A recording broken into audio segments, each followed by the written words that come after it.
nasi. Jangan lupa beli bakwan. Sekarang acara diseminasi. Kita saksikan Pak Antoni Harman. Assalamualaikum warahmatullahi wabarakatuh. Puji syukur kita ucapkan kehadiran Allah Subhanahu wa taala. Salam dan salam selalu kita kirimkan kepada Nabi besar Muhammad SAW. Alhamdulillah pada hari ini kita telah dapat kembali di sesi kedua atau di kegiatan kedua itu pelaksanaan diseminasi budaya positif yang merupakan salah satu kerja atau tuntutan dari calon guru penggerak. Baiklah Bapak Ibu, tidak memperpanjang kalimat, langsung saja kita masuk kepada kegiatan diseminasi budaya positif yang akan disampaikan oleh Bapak Antoni Harman MB. Kepada Bapak. Assalamualaikum Bapak Ibu.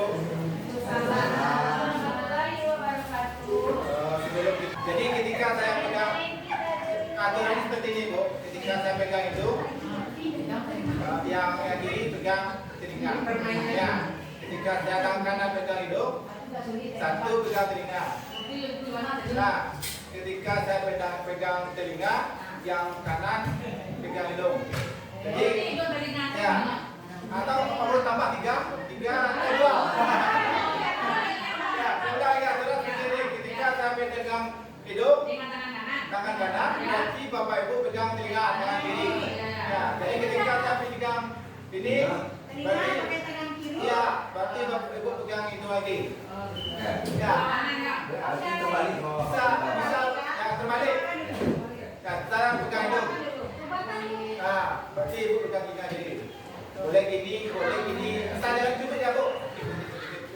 Jadi, tapi saya pegang telinga, oke Ibu pegang hidung. Ya. Oke, bisa kira-kira? Kita coba dulu, kita tes. Tesnya ada. Saya tidak akan mengasih instruksi. Jadi instruksinya adalah pegang hidung aja. Berarti Ibu gini. Kita belajar konsentrasi. 1, 2, 3.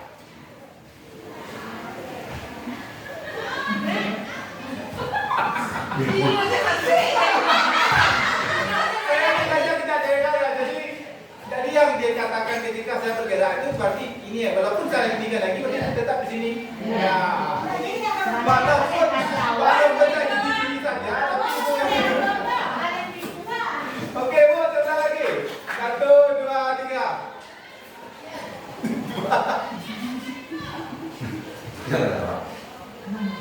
Oke.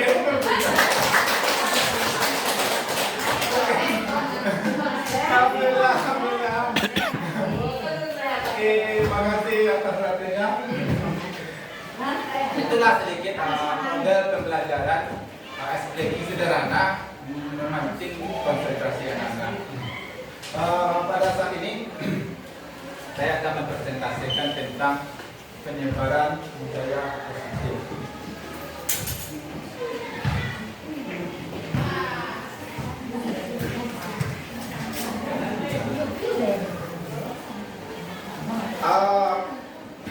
Ada filosofi yang saya sampaikan di tampilan slide hari ini adalah apapun yang kita buat kalau tidak mulai dari hati, apapun yang kita buat kalau tidak mulai dari hati itu tidak akan enak.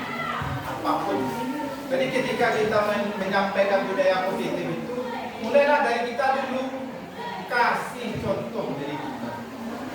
Sudah itu, jangan sudah memarahi orang, jangan kita mengatakan orang itu, jangan kita berpikiran macam-macam ke orang. Kalau masih ada pemikiran negatif di kepala kita, kalau ada pemikiran negatif di kepala kita, berarti orang itu akan negatif. Hukum alam ya, positif negatif. Kalau kita sama positif, dia akan kasih nangis. Tapi kalau kita positif, dia negatif, dia akan tolak.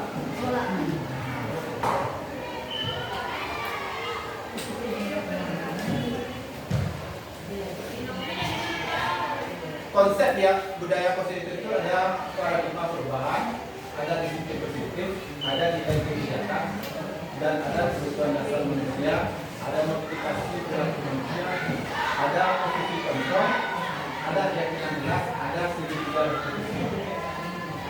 Apa yang dikatakan perubahan belajar,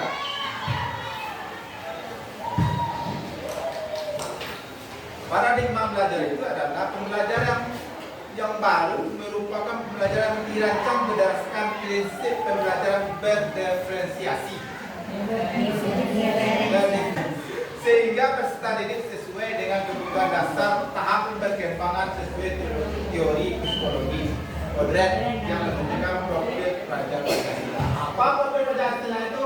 Yang pertama adalah kita modal atau bertolong kreatif, bernama kritis, mandiri dan bagaimana bertakwa. Pemikiran kenapa paradigma baru itu adalah karakter Tuhan Yang Maha Esa. Nah, kenapa seperti kita tanamkan? Ketika kita mengajar anak, ada perbedaan pola pikir. Kalau dulu guru adalah teacher standard, kita menyampaikan materi di depan dan anak menerima. Mau jadi apa dia, mau apa dia, kita tidak mau tahu. Tapi sekarang berbeda, kita yang jadi yang di belakang, kita hanya mendorong anak. So, apa dasar kita bisa mendorong anak? Kita tanamkan karakter Tuhan Yang Maha Esa. Kalau kita bisa menanamkan karakter Tuhan Yang Maha Esa, kita bisa jadi paradigma baru. Kita bisa jadi guru yang membawa perubahan. Itu yang diharapkan dari negara. Dan itu berpendidikan global. Ini paling susahnya ya. Yang dikatakan global itu bukan generasi, tapi dunia. Kalau dunia berarti apapun berita, apapun media, apapun yang informasi dunia itu ada di genggaman dia, ada di kepala dia. Cara pikir kita sebagai guru adalah bagaimana kita itu mengajak mereka, bagaimana dia menggunakan informasi yang global yang dia dapat sehingga mendukung proses pembelajaran. Itu sebenarnya bukan sebuah halangan, itu potensi yang bisa kita gunakan kalau kita sebagai guru yang fasilitator, kalau guru yang berparadigma baru dia akan lebih bagus jadinya kalau bisa kita kembangkan ini. Bermacam informasi di luar, kalau kita saring, kita gunakan, dia jadi siswa yang bagus. Sudah itu adalah mandiri. Nah, ini konsep yang paling sering kita katakan. Yang katakan mandiri itu adalah siswa itu belajar sendiri dengan materi kita, dengan HD kita, dengan CP kita. Seharusnya tidak. Ya. Yang mandiri yang dikatakan itu adalah siswa itu diberi sebuah masalah, topik, tujuan pembelajaran. Jadi bukan ada ya, bukan materi, tapi tujuan pembelajaran apa yang akan kita capai dalam proses pembelajaran. Biarkan dia berkembang. Kita tidak mengarahkannya saja. Apa yang dibutuhkan dia, itu yang kita siapkan. Baru kita bisa menjadi berparadigma baru. Guru yang tapi guru merdeka itu yang santai. Ya. Santai dia. Yang bekerja itu adalah siswa. Ketika siswa bermasalah, Bu, saya ada masalah ini, Bu. Bapak, saya ada masalah ini. Apa bisa saya bantu? Jadi ketika kita datang ke lokal itu bukan menyampaikan materi, tapi menyampaikan apa yang bisa saya bantu supaya kamu bisa memahami tujuan pembelajaran ini. Bukan materi ini, tujuan pembelajaran A. Itu yang diharapkan. Sudah itu bernalar kritis. Ini yang paling menarik ya. Bagaimana kita bisa membuat anak-anak bernalar kritis? Gimana? Bapak Ibu bagaimana caranya Bapak? Bernalar kritis. Ya. Apa yang kita berikan mungkin lebih dari apa yang kita maksud. Bagus. Alhamdulillah. Terima kasih. Pikiran kita yang paling susah di kita adalah ketika dikritik. Kalau dia menemukan baru, bagus. Tapi ketika kita dikritik, ada seorang, saya pernah merasakan, Pak, tak sama jawaban materi yang pertarakan dengan buku yang saya baca. Kalau jawaban saya, coba cari buku ya. Coba bandingkan. Apakah saya salah atau buku yang ini salah? Setelah dibandingkan, oh ternyata apa yang ini berbeda, Pak, berbeda. Jadi ketika anak bernalar kritis, yang diharapkan di anak dan diharapkan di guru adalah sikap kita menerima kritikan. Kita jangan beranggapan kita adalah orang yang serba tahu. Konsep dasar daripada kita berpantai. Kita bukan orang serba tahu. Cuma kita lebih sedikit tahu dari mereka karena kita belajar. Mereka belum belajar. Kalau kita bisa berkembang, anak belajar lomba, itu dia akan lebih pintar dari kita. Apakah itu salah? Tidak. Dalam proses pembelajaran, kalau kita bisa mengembangkan bernama Kristus, anak lebih pintar dari kita, dan pada akhirnya saya menyesal rasanya belajar Pak. Kenapa? Apa yang Bapak sampaikan sudah ada sama saya, sudah saya ketahui. Berarti proses pembelajaran bernama Kristus yang kita tanamkan, Bapak Ibu tanamkan tercapai. Ketika dia merasa lebih hebat dari kita. Mana kontrolnya? Di sini dah. Beriman dan bertakwa. Bagaimana dia menghargainya? Walaupun dia bebas belajar, tapi kata kunci yang anak itu dijadikan belajar merdeka adalah ketika kita bisa menanamkan sikap beriman dan bertakwa ke Tuhan Yang Maha Esa dia. Ada sikap saling menghargai. Kalau dia agamanya bagus, dia tidak akan, kita tidak akan menemukan bodoh lah, pintar saya dari dulu. Tidak akan kita temukan seperti itu. Tapi kalau beriman dan bertakwanya tidak kita tanamkan, susah. Dan itu adalah kreatif. Boleh? Apa yang maksud dari kreatif dalam pemikiran ini? Kreatif.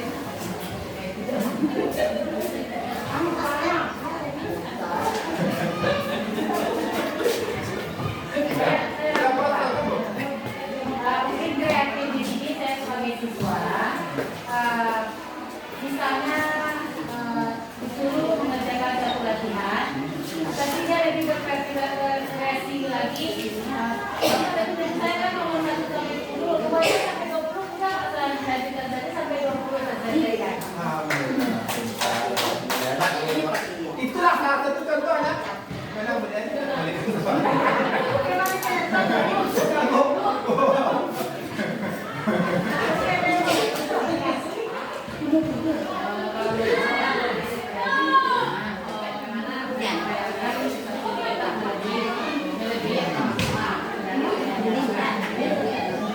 jadi yang dikatakan kata dia itu dikasih A, dia dapat A1 panggilan. Terima kasih Bu. Buka tadi sebentar. Bisa mengembangkan hal-hal yang besar, bisa menciptakan ide baru. Jadi dikasih A sampai hasilnya B.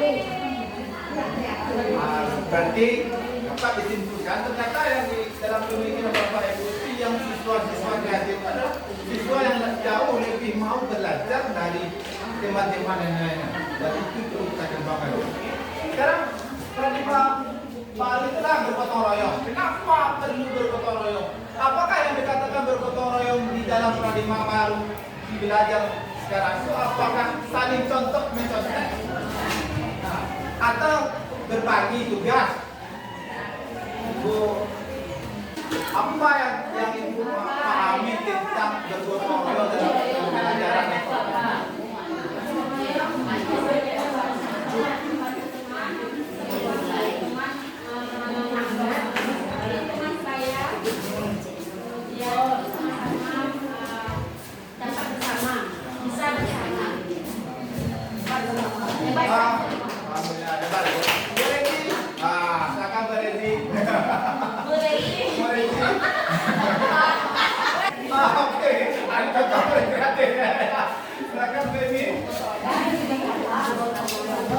Artinya bekerja, gotong royong tapi bersama-sama. Jadi suatu pekerjaan yang dikerjakan secara bersama-sama sehingga pekerjaan yang berat menjadi ringan.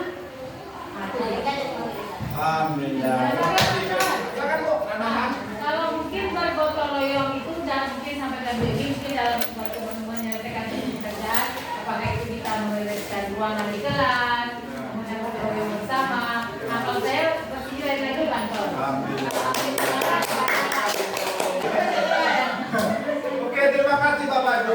Untuk dalam konsep belajar merdeka, bergotong royong itu yang dalam istilah sekarang berkolaborasi. Jadi berkolaborasi itu bukan menyelesaikan juga bersama. Kata Bu Aini betul ya. Jadi tutor semaya. Kata Bu Ina betul juga. Ketika cara tema tidak mampu, dia bisa menjelaskan. Dan itu yang harus dikembangkan dalam belajar mereka. Sudah itu lagi.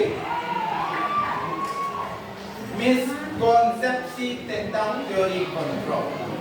Kita nampak apa itu? Yang pertama, insting guru mengontrol murid.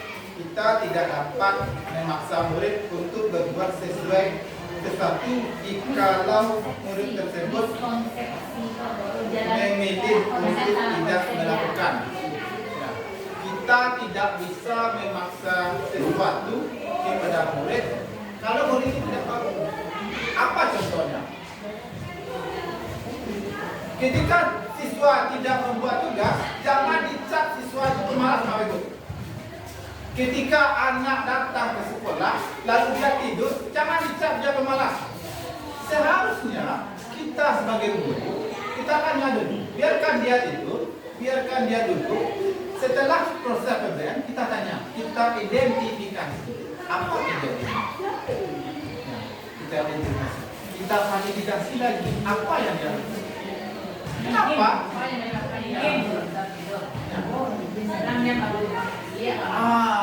Kadang-kadang siswa itu ada yang mau masuk, bukan dalam pemikiran mereka, ini pemikiran mereka ya.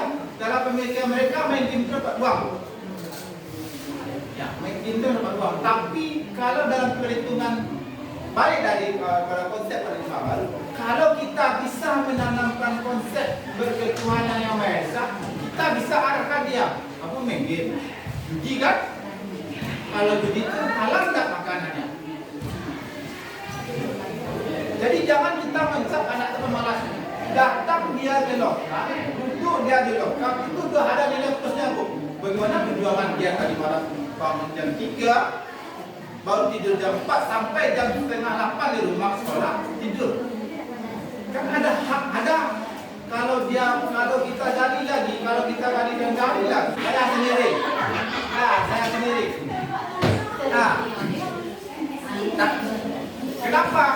Kenapa di awal tadi saya bukan kalau pikiran kita positif, maka kita akan positif juga orang. Saya tes bu. Assalamualaikum. Saya tes. Bulan pertama, bulan kedua, saya tidak merasa senang belajar di 10 E2. E2 E1. Tidak rasa senang. Saya biarkan saja.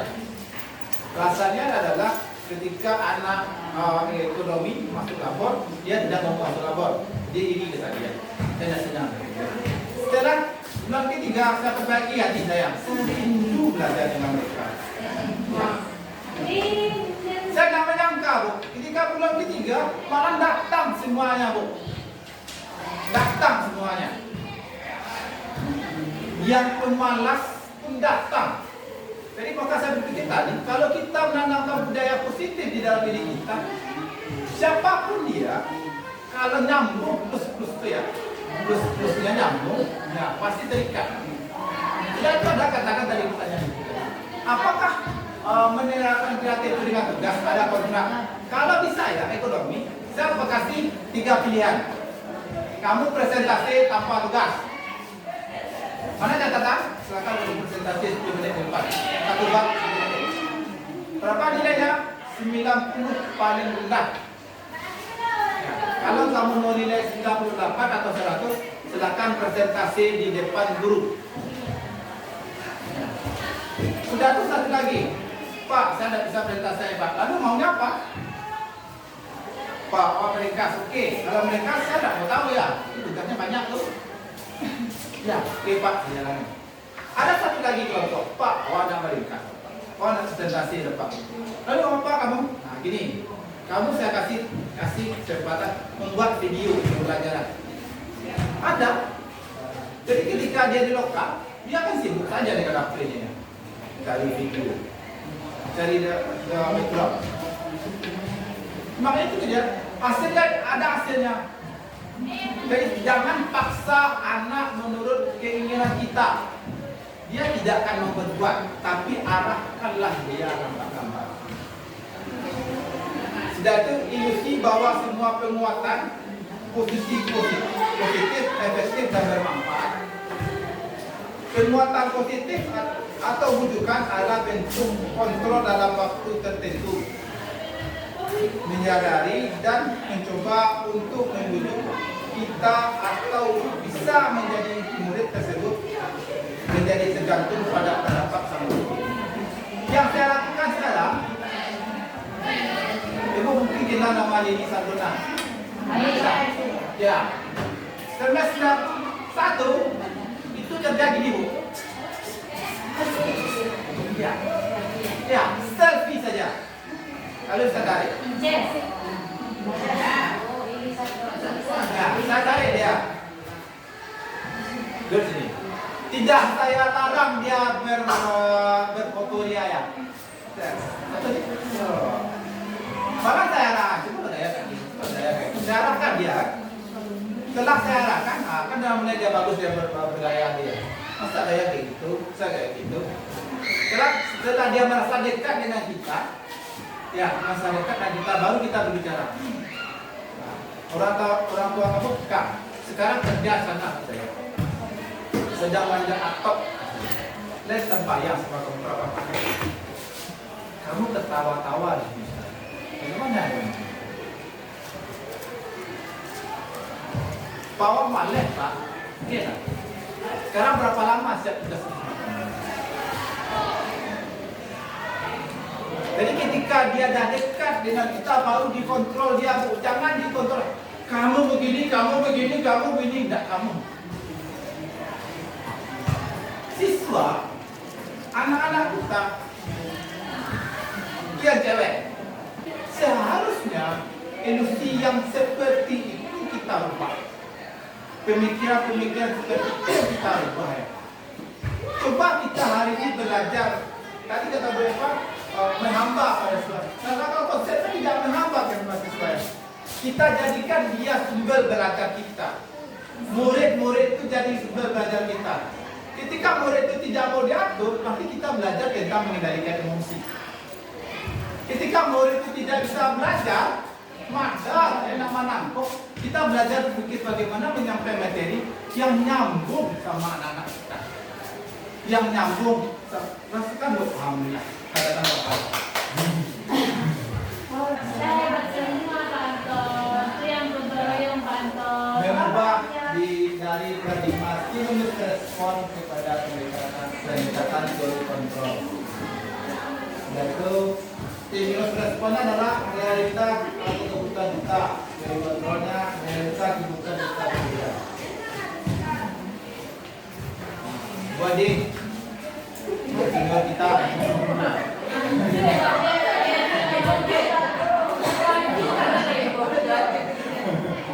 Bantu saya balik gimana contoh realitas kebutuhan kita sama. Tuh, stimulus respon realitas kebutuhan kita sama. Apa contohnya? Boleh, Bu Nerza kalau mau bantu boleh juga. Iya, mari berkolaborasi sama Bu Amel.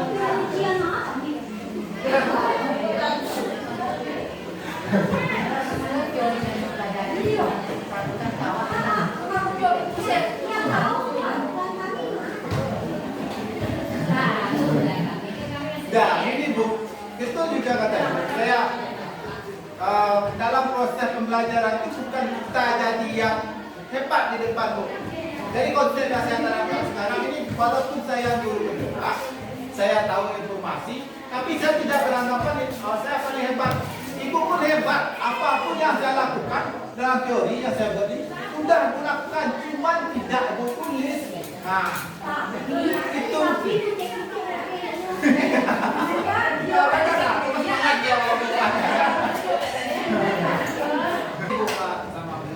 Kalau dalam kurikulum merdeka, kunci sukses kurikulum merdeka BK.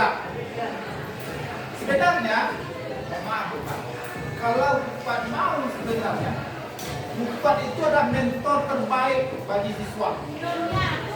Kalau ibu ingin masuk di jam pelajaran bahasa Inggris, boleh ibu akan tahu jalan. Dimanapun ibu bisa masuk, makanya BK itu adalah tulang punggungnya untuk BK. Kasus di saya, ketika saya di sekolah SMA, ketika nilai saya rendah nggak dipanggil.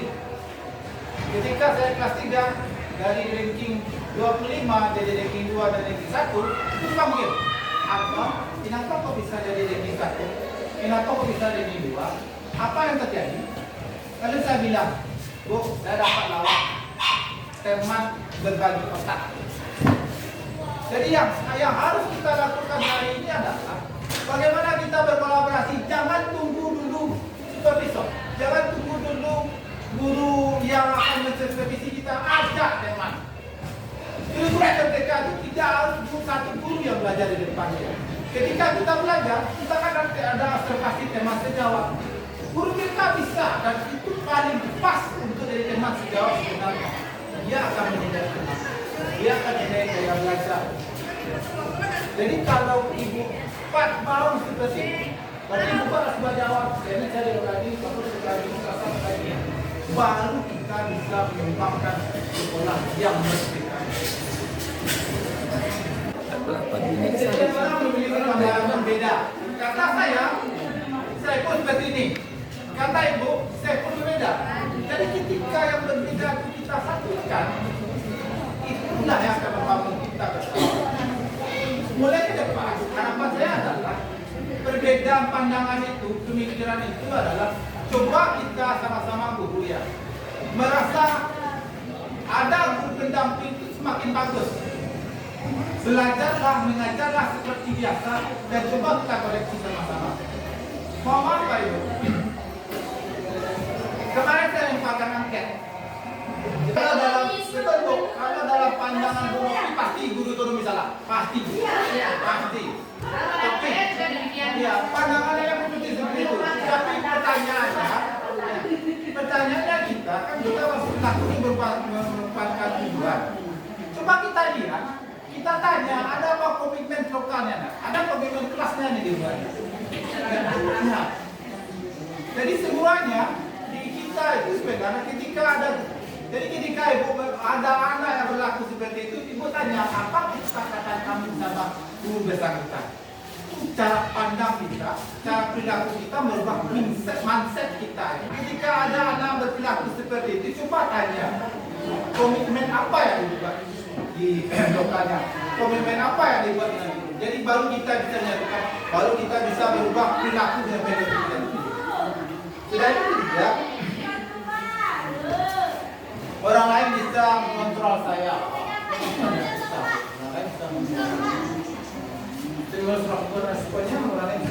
Berarti kita banyak menimbulkan anak-anak ya yang tidak pede. Kalau dia bodoh, memaksakan dulu. Ya. Coba kita lihat anak-anak kita. Kalau malih dia, ambil itu tentang. Sudah itu pemaksaan pada saat dituju bukan gagal. Pemaksaan ada pada saat dituju gagal. Sudah itu modal berpikir menang atau kalah. Kalau kita bisa menanamkan pemikiran pada anak-anak kita,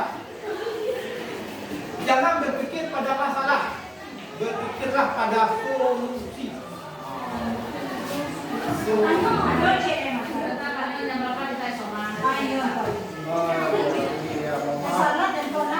Kita pilih dulu Bapak.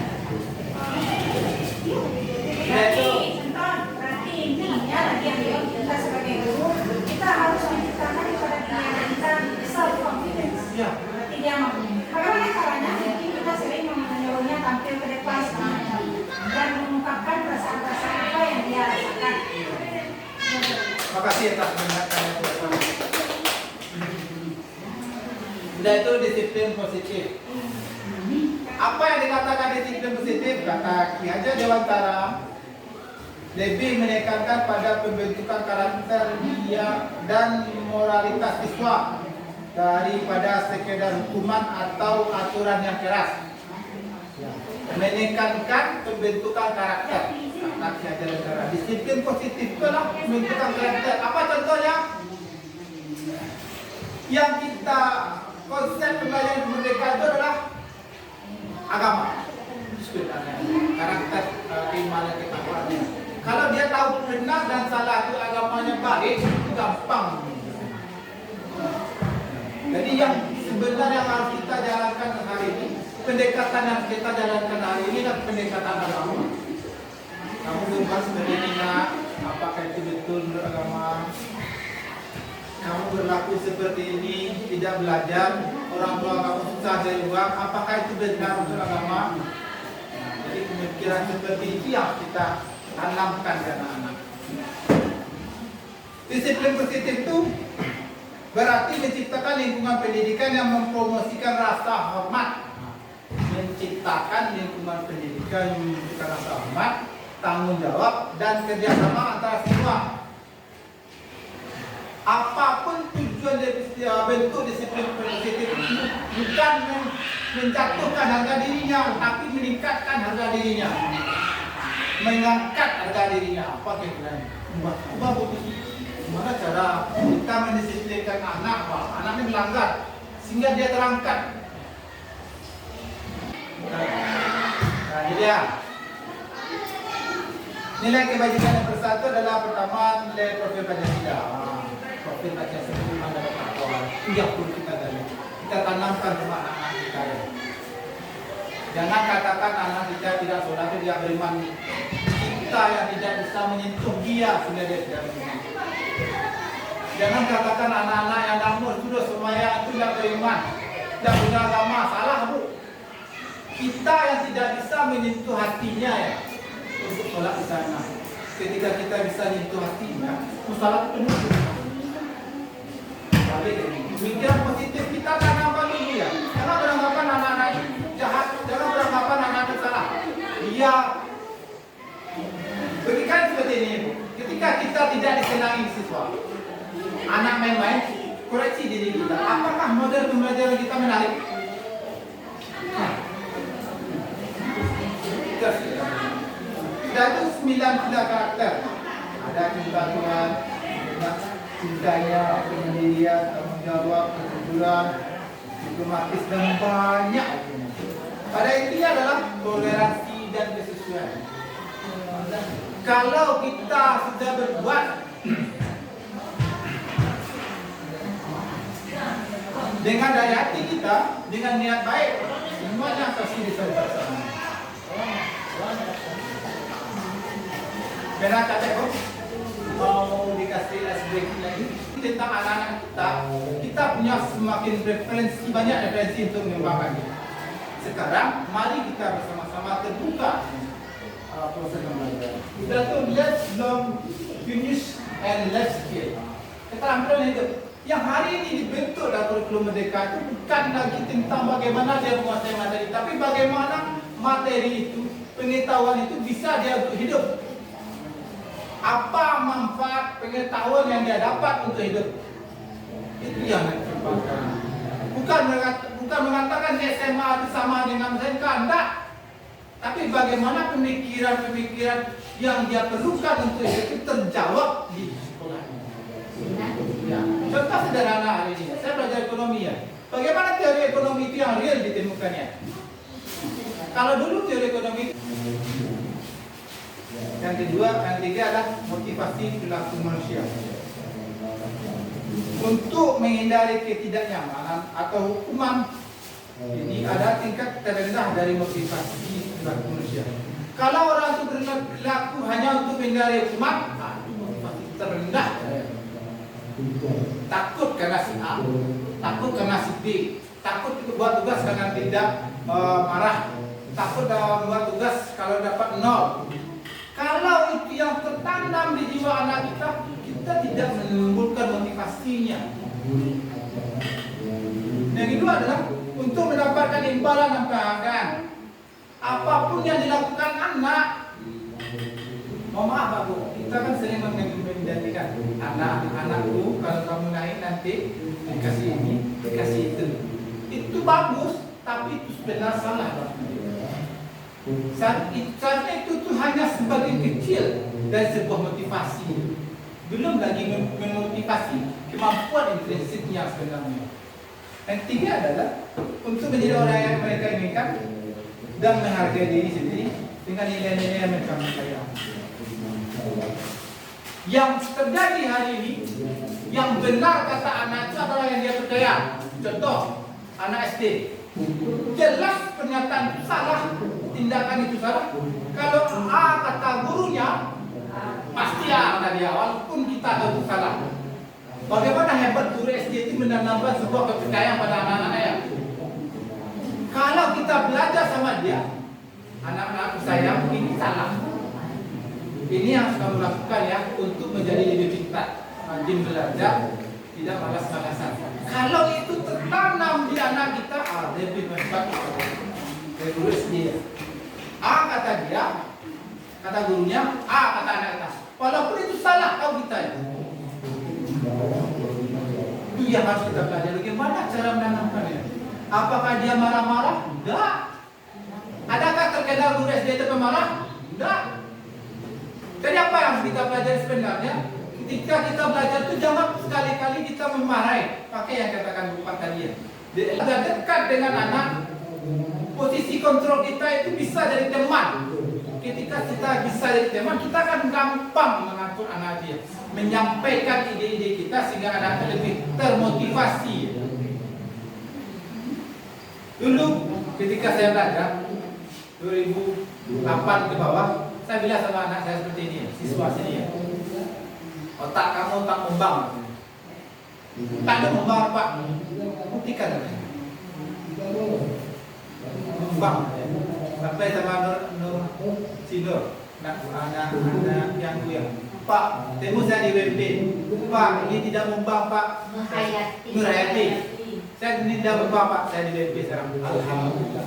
Itu karena membang saya bilang ketemu buktikan ya. Ya, membang. Iya. Saya yakin teori motivasi negatif itu pasti efeknya hari ini negatif, tapi ketika dia berusaha membuktikan itu luar biasa hasilnya. Kenapa? Harga dirinya dipancing. Ya, dia bilang sama saya, Pak, saya tidak membang. Alhamdulillah, selamat kamu sudah buktikan sama saya. Ya. Pertanyaan hari ini, bagaimanakah Bapak Ibu memotivasi anak? Jadi ketika kita mau memotivasi anak, jangan tanya berapa angka 90 kamu, tapi tanya sama dia, dari nilai rapor itu berapa yang isi kepala. Jangan pernah tanya sama anak berapa nilai yang berapa, tapi berapa isi kepala. Itulah salah satu contoh bagaimana kita memotivasi anak. Hukum jam penghargaan. Hukum bukan hanya tentang pemberian sanksi atau konsekuensi atas perilaku yang tidak diinginkan, tetapi lebih pada kesempatan untuk pembelajaran dan pertumbuhan. Hukum haruslah bermuara pada pemahaman akan kesalahan, refleksi atas tindakan yang dilakukan, dan kesadaran akan tanggung jawab. Boleh ibu melakukan sebuah tindakan hukum, tapi itu merupakan tujuannya mendeteksi kesadarannya, membuktikan bahwa dia berbuat itu karena kesadaran ya salah Pak. Kalau posisi kontrolnya, bagaimana dia tuh dihukum ya, dijewel telinganya dia masih tertawa, ya salah Pak, jujur ya tengok Pak. Adakah ibu bisa menemukan sesuatu itu? Kalau pakcik parunya dikit, berarti kalaknya, ya salah Pak. Kalau itu bisa kamu lakukan, kalau ibu mau lakukan, maka anak-anak itu akan merasa senang. Semakin dihukum dia, semakin dekat. Kuncinya sederhana adalah ketika kita mau menghukum anak-anak, jangan dalam kondisi kita emosi. Kalau kita dalam kondisi emosi, kita tidak akan menemukan perubahan tingkah laku itu ya. Boleh kita menghukum siswa, tapi jangan dalam emosi. Bisa kita melakukan hukuman itu boleh. Silakan ibu jungkir balikan anak. Silakan. Cuman ya. Yuk kalau yang cowok cewek kan itu yang cowok misalnya kalau cewek itu balik berbukan kau.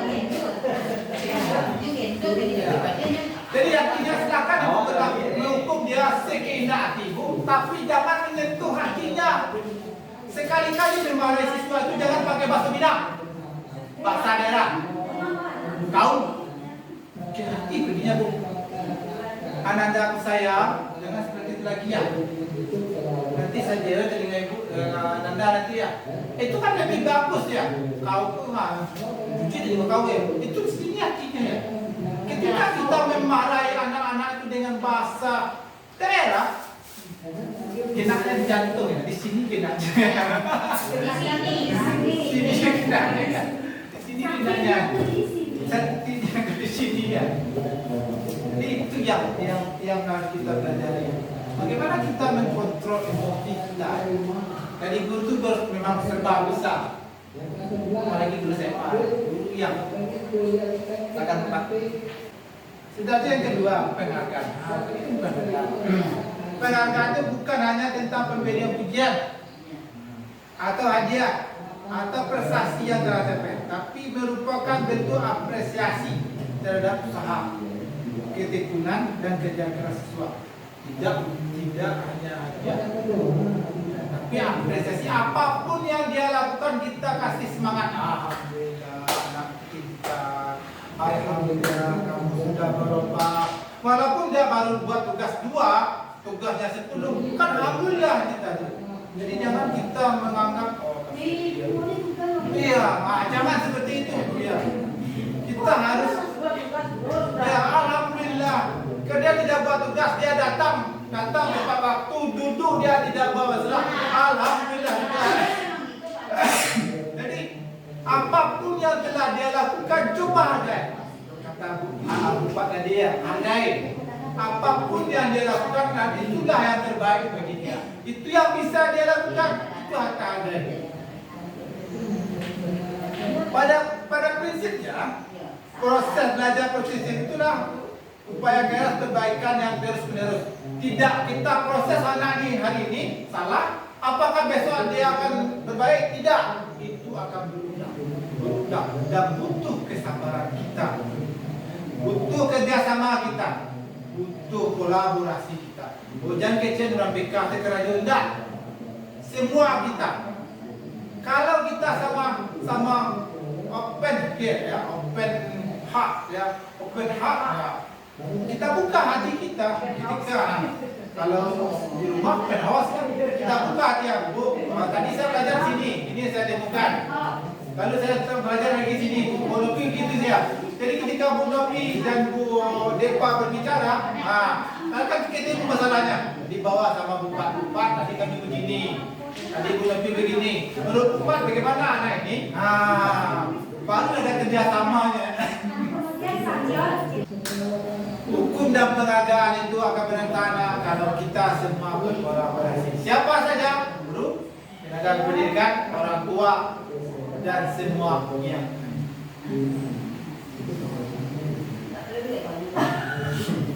tabel perbedaan disiplin dan hukum dan disiplin. Sesuatu yang menyakitkan yang harus terjadi. Konsekuensinya adalah sesuatu yang harus terjadi. Restitusinya adalah merupakan sebuah apapun yang kita lakukan kita tawarkan dulu sama anak-anak. Terus berubah ya. Sudah itu identitas hukumnya adalah tidak nyaman untuk murid, anak untuk jangka waktu panjang. Tindakan yang membuat anak tidak nyaman. Apa contohnya? Bisa berdiri ketika dia tidak berbuat tugas, berdiri. Ketika orang datang terlambat, suruh dulu melapor ke piket. Itu sebenarnya merusak ya. Sudah itu korban mendapatkan keadilan. Konsekuensinya korban bisa diabaikan. Kalau restitusinya korban mendapat ganti. Contoh kasus ya. Ketika anak berkelahi, korban hukum, ya. Apakah kalau dalam disiplin ya, harus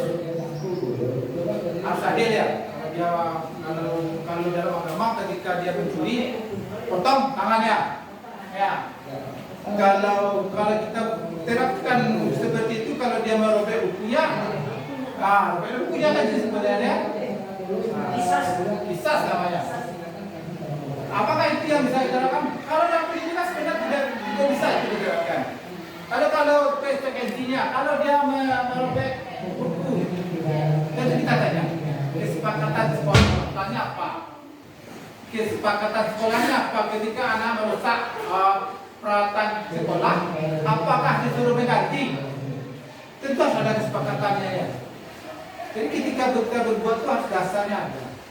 Lalu bagaimana dengan restitusinya? Restitusinya adalah kita memberi pilihan. Menurut hukum seperti ini ya. Menurut keyakinan atau kesepakatan kelas seperti ini ya. Sekarang kamu memilih yang mana? Kita berikan berapa tawaran-tawaran. Kalau dalam konsep restitusi, apapun yang kita lakukan itu harus dilakukan berdasarkan keinginan siswa, tidak berdasarkan keinginan kita. Guru hanya memberikan pilihan. Berarti kan pilihan itu mesti dipilihnya dari sekian pilihan yang diberikan. Jadi ketika anak buat tugas, ada pelana kita nih, kalau kita sudah pilihan, pilihan itu cuma ada yang untuk C2. Bisa. bagus Bu. Iya. Aku adalah rasanya bukan dia itu bukan dari kita, tapi dari dia, dari hatinya apa pilihan kamu untuk mengganti yang tidak kamu pilih. Dan ini ya, kalau kita yang milih pasti tidak mau. Itu jadi Pilihan itu. Oke. Makasih dari perbaikannya Widya dari anak. Kita cuma membayangkan ini dari diri dia. Apa yang dia yakini dan itu yang akan merubah dia tidak melakukan lagi. Apa yang dia yakini untuk merubah dia tidak melakukan. Itu yang definisi. Sudah itu perilaku pasif agresif meningkat. Saya tidak perlu jelaskan ya. Sudah itu sistem tidak akan berjalan bila murid tidak takut. Ini apa nih? Perlu jangan sekali-kali kita menghukum anak ya. Baru datang, Assalamualaikum. Pandang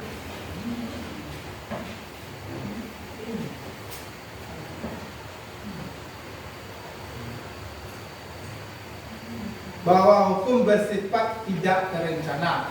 Ini ya Bu, tidak terencana. Atau tiba-tiba anak atau murid tidak tahu apa yang akan terjadi dan tidak dilibatkan. Hukum bersifat satu arah dari pihak guru yang memberikan dan murid hanya menerima suatu hukum tanpa melalui suatu kesepakatan. Hukum itu turun ke bawah tanpa negosiasi. Maaf, saya bukan menentang peraturan di sekolah dia. Seharusnya peraturan sekolah di lokal itu tidak asli itu yang ditempel lagi. Yang ditempel peraturan itu cuma di kantor. Peraturan di sekolah itu adalah keyakinan kelas kita. Apa yang kita sepakati. Itu yang dihasilkan siapa yang membuat? Pak, ini ya Pak. Jadi untuk seluruhnya karena ini restitusi saya lihat Pak. Jadi untuk restitusi itu memang bersifat yang namanya kesepakatan semua Pak. Dari kesepakatan itu nanti akan lahir konsekuensi. Jadi konsekuensi itu akan mengalami yang namanya komitmen. Dan komitmen itu yang nantinya akan tersimpan di dalam diri si anak dan juga kita. Jadi kata juga tidak terkait Pak. Tapi di sana adalah kesepakatan sekolah, kemudian kesepakatan guru. Nanti di kelas ada keyakinan kelas atau kesepakatan kelas, dan jangan lupa buatkan konsekuensi dari semua kesepakatan. Dan juga kita guru mapel juga ada kesepakatan bersama anak. Jadi ada kesepakatan mereka sama wali kelas mereka itu akan dipakai secara keseluruhan, dan ada nanti kesepakatan itu yang dibuat oleh guru mata pelajaran masing-masing. Jadi awal masuk kelas itu 1 minggu kita dapat minggu. Kita tidak hanya langsung mencacakan makanan kepada mereka. Kita tidak langsung ngajar CP1. menjelaskan tentang keanekaragaman hayati tidak. Tetapi kita masuk ke kesepakatan dulu. Iya. Kalau kimia teori apa? Beda. Mereka kita santai dulu sama mereka. Kalau di kelas 10 kan tak kenal maka tak sayang, tak sayang maka cinta. Nah, kita harus masuk dulu ke dalam jiwa anak. Di sana kita menjadi manajerial. Nah, tadi saya nyimak juga apa kata Bapak, kita boleh berteman sama anak, tetapi kita harus ada step-stepnya, harus ada gap-gapnya itu, Pak. Jadi itu adalah sebuah restitusi nantinya ketika mereka punya masalah, mereka kembali kepada konsekuensi dan komitmen yang sudah mereka buat bersama. Dan mereka akan menyadari bahwa pendidikan itu adalah penting dan menyenangkan ternyata. Saya juga sudah coba kan di beberapa sekolah yang saya kunjungi, Pak. Itu dari yang namanya anak SD, karena saya dapatnya juga ada anak SD, gurunya SD. Jadi anak SD itu sebenarnya susah juga membentuk mereka.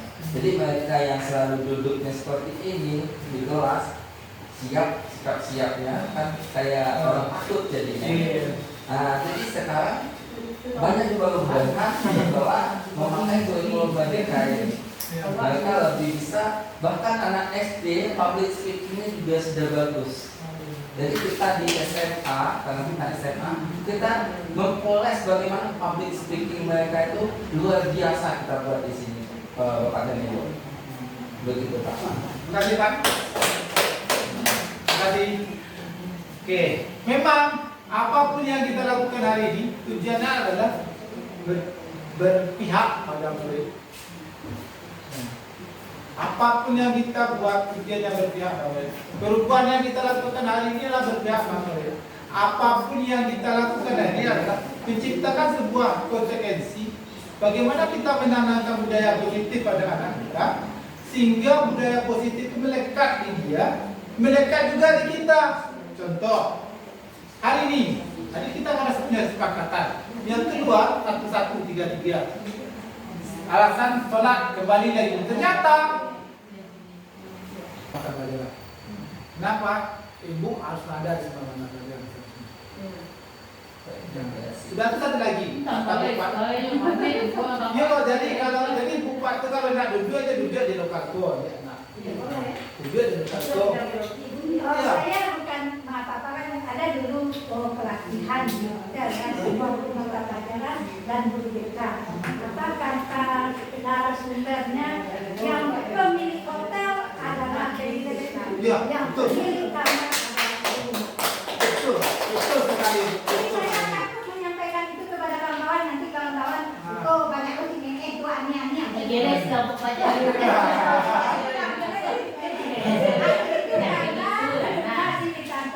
Iya, betul. Hotel ini guru BK, guru mata pelajaran, pemilik kamar-kamar. Iya, betul. Betul sebenarnya, betul. Kalau mereka itu jalan kalau BK-nya pemilik hotel, betul sekali. Betul sekali. Ya. Jadi yang spesial yang paling pas tema sejawat itu adalah guru BK, karena dia bisa pindah-pindah. Makanya, iya. Dokter. Profesor.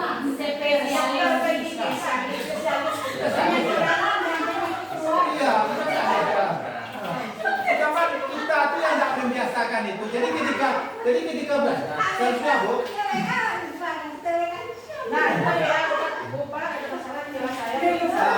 Enggak, itu bukan begitu Ibu. Jadi ketika proses pembelajaran itu, tidak apa-apa saja. Walaupun kita melakukan dalam proses pembelajaran pada pertama, ya kan ada apa namanya review tentang pembelajaran lama. Review pembelajaran lama.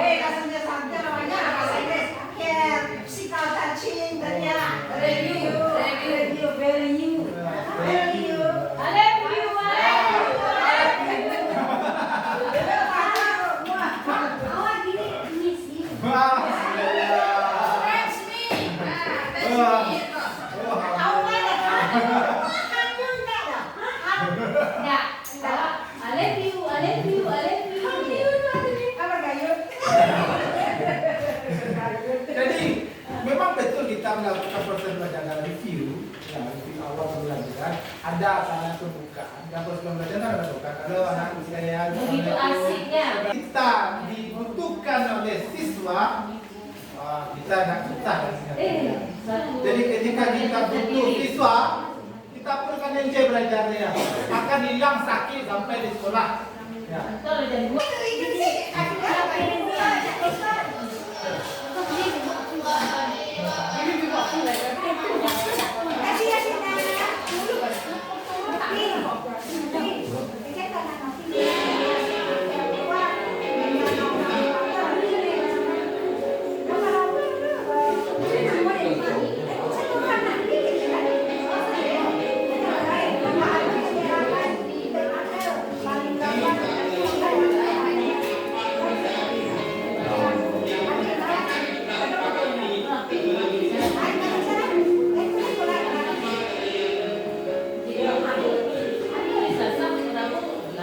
Ya, jadi video tentang cara membuat kesepakatan kelas yang saya cobakan berbeda dengan mulai.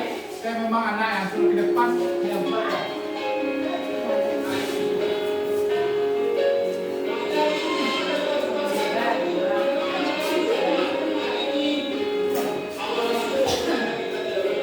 sinyalnya gini ya Pak. Kode saat ini kalau lewat original ya Pak.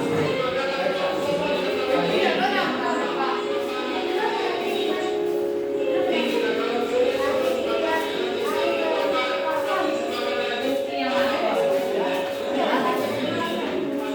ya? Ya, apa begitu?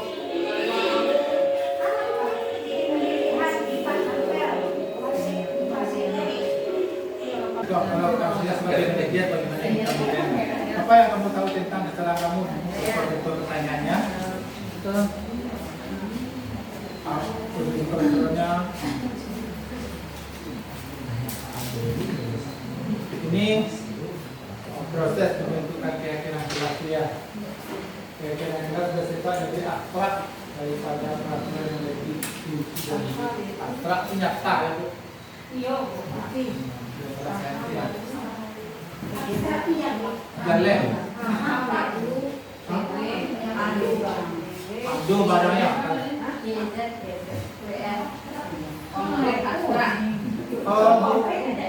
Bu.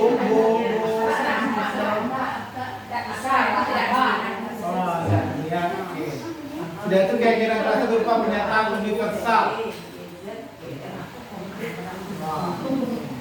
Apa yang pas membuat kesepakatan kelas sama anak kita bawa aja sticky note sama apa satu Iya. kertas koran itu lah. Kalau mau simpen boleh saja ya. Minta beliin kita sama Bu Era besok kan. Alhamdulillah. Ya, Alika. Ya. saya punya saya lagi dari Tata pelan ini. kemudian pimpinan kemudian Tapi kan kita kan berpikirnya ke depan Bu. Kalau untuk pribadi kan bisa. untuk yang kelas itu kita bisa sama Ya. Tentang. nah yang kita setiap kelas Ya. ada dibuat oleh wali kelas dengan banyak siswanya. Kemudian kalau yang mungkin tentu di kelas masing-masing walaupun nanti ada 2 atau 11 atau 12 karena pakai bersama kan. Alhamdulillah. Kemudian Terima kalau kasih. memakai ingin juga membuat tak salah tapi kita tuliskan kedua di kelas Iya. sama dengan kelas mungkin. Jadi yang dapat bantuan dari kelas movie. Kalau mau guru mata pelajaran boleh aja, tempel aja di lokal itu. Apa? Semakin berwarna lokal kita bukan lagi warna selain tapi warna kita. 17 mata pelajaran 17 betul dari nanti. Iya. Nah, jadi kelas dengan apa? Ambil aja yang sama nanti. Iya, nanti kan guru mapel keyakinan kelas kamu apa? Sama enggak dengan yang disepakati dengan guru mapel? Kan bisa dikenal. Ya, kalau enggak tambah. Kita bikin lagi bukan peraturan sekolah, Ya. tapi keyakinan sekolah. Jadi kantornya anak-anak kejaksaan ada itu saya karena ini cara jauh. Jadi kadang-kadang ada dengan kekurangan kita sebagai itu bagus itu. Ide itu bagus sekali. Refleksi ya. Kalau mau butuh belangko refleksi tentang peserta didik kita ada. Kalau butuh belangko refleksi dengan teman sejawat pun ada. kalau mau dibantu nanti dibuatkan Google Form-nya, kita bisa nilai diri kita. Jadi ibu nanti masuk ke Google Book, saya ajarkan masuk ke Google Form-nya. Ibu inputlah data itu sendiri. Kalau saya inputkan nanti ketahuan sama saya nih ya. Lebih baik kita input sendiri, tahu kita analisis. Kalau pakai Google Form nanti terdetek ya, di mana kekurangan kita. Ya. Ya, kita buatkan nanti itu. Boleh Pak Anton? Oke. Ini segitiga restitusi. Berbaik hati. Satu proses dialog yang dijalankan oleh guru agar dapat menghasilkan murid yang mandiri dan bertanggung jawab. Apapun yang dilakukan dalam konsep segitiga restitusi itu adalah membuat siswa itu bertanggung jawab dan mandiri. Sadar dia tentang perbuatan dia, sadar dia bahwa yang dia lakukan itu salah, dan dia punya keputusan bagaimana dia memperbaiki kesalahannya, apapun bentuk kegiatannya. Jadi pernyataan yang kita tanamkan adalah untuk membuat dia bertanggung jawab dan mandiri. Itu konsep dasar kita pahami. Apapun modal pertanyaannya, tujuan ketika kita memvalidasi tindakan salahnya, tujuannya adalah membuat dia lebih mandiri bertanggung jawab. Kita identifikasi kesalahan-kesalahan dia. Ketika kita menanyakan keyakinan, itu kan betulnya adalah tanggung jawab sejauh mana dia meyakini apa yang dia sepakati di lokasi. Sejauh mana dia mesepakati apa yang dia sepakati dengan guru yang di mata pelajarannya. Ketika guru dia membuat kesepakatan yang guru mata pelajaran, pasti dia punya kesepakatan. Dan itu menstabilkan kesepakatan.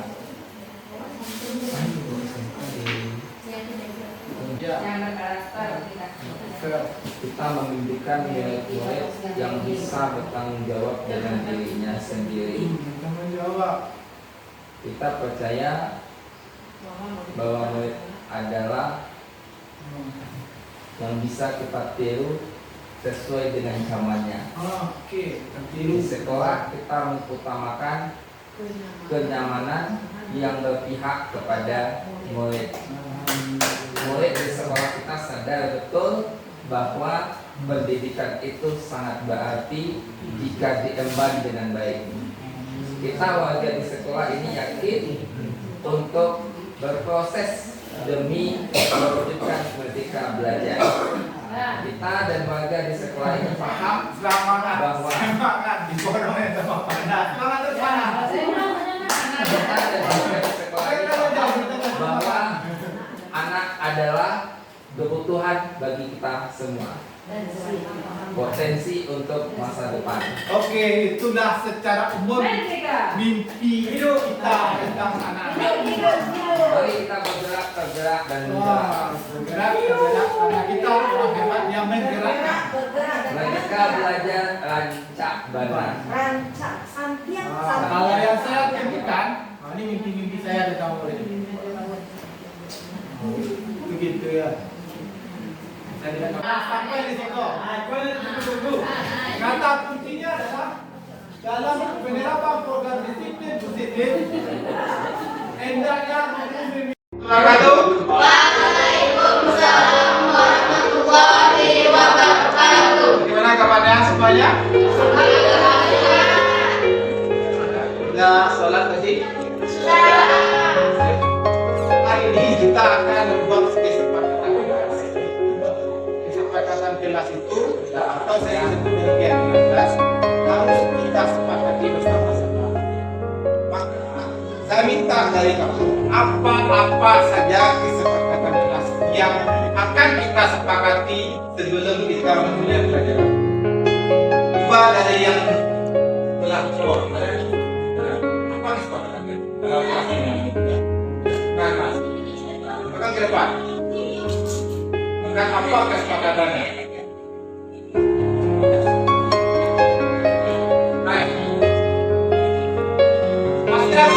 Kesepakatan kelas itu yang pertama adalah misalnya hari ini awal masuk di sana kita tidak boleh begini.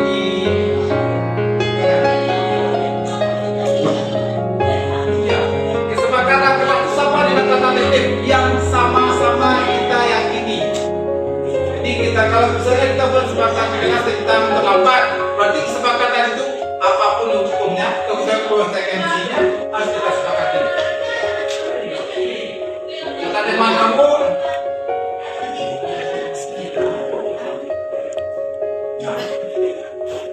Ada lagi yang mau nambahkan?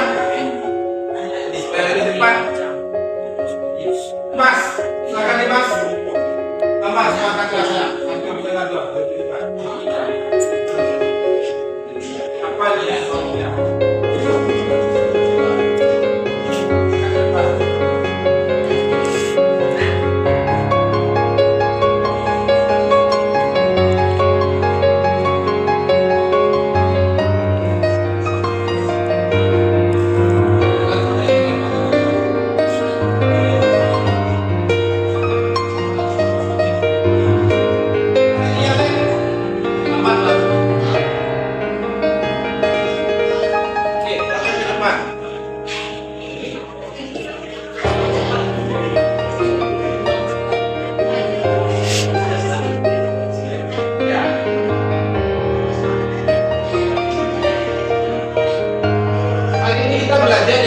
Apa yang mau kita sepakati dan itu nanti yang kita jalani bersama-sama. Mas,